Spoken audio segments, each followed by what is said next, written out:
Alright, this is video number 1 of 3. This is showing you how to do a two-handed surgical knot. So the way you're going to start this is setting up with your Ethicon knot tying board with the purple strand on the left in this case and the white strand on the right. And the way you're going to set this up is actually right before you do anything else, you're going to cross these over the top so that the white is now going to the left and the purple is going to your right. And you'll notice that the white is actually coming closer to you in front of the purple strand. So this is how you're going to be set up. You're going to grab these two just like motorcycle handles, right? So that the free ends are going towards your pinkies, like right there. That would be the free end there. And so the first thing you're going to do here for the first move is you're going to make a nice little loop of the white strand over your thumb. And you always want the purple and white strands to be going opposite directions, and so in this case the purple strand is going to go over to the right, and then what you're going to do is you're going to make a little bird beak. Okay, so the bird beak on the other side, bird's going to come through the hole, right? So you're just rotating your hand, you're not letting go of these two fingers, they're always attached here. So you see how I just rotate that through. Bird grabs the worm on the other side, so I'm gonna, okay, so I've made my loops, I made my bird beak, comes out through the hole, grabs a little worm on the outside, and pulls him right back through where he came from. Okay? And then on the other side, you're just going to grab the purple strand and pull it nice and tight. Don't worry, we'll go over that again. But that's the first move. And notice how it lies nice and flat, as any square knot should start out.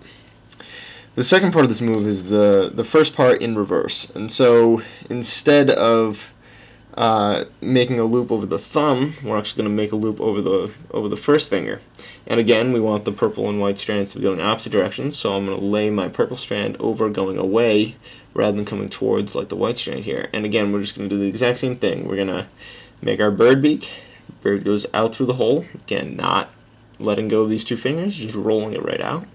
Grabs the worm on the other side, pulls him through, and grab on the other side. Now you'll notice that if we pulled this down it would be all twisted, so what we actually have to do is cross our hands and lay that down so that it lays nice and flat, and you'll notice that this looks like a nice little square knot. So to make sure you're doing this right, you should have a white loop here with two purple strands coming out, and you should have a purple loop right here with two white strands coming out. Okay, and notice that now that we've uncrossed our hands and tied that knot nice and tight, that we have the same setup. We have white going left, purple going right, and the white strand is coming closer to us across the purple strand, which is farther away.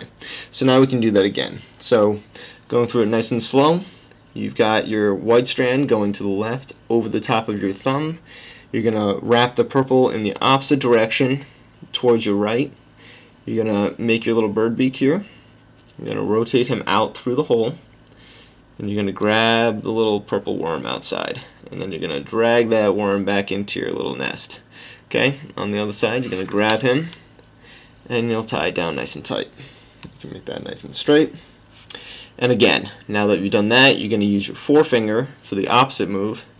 Again, you're going to want your purple going to the other direction. You're going to make your bird beak, rotate him out, grab the purple worm, pull him through the hole, and yank out. And again, to lay it nice and flat, we're going to cross our hands and do that. And you'll notice after a couple of repetitions that you should get this nice little ladder pattern going on here. And that should tell you you're doing it correctly. And if it doesn't look like this, be sure to just kind of like straighten out your knots every time and make sure it looks pretty. So that's basically it.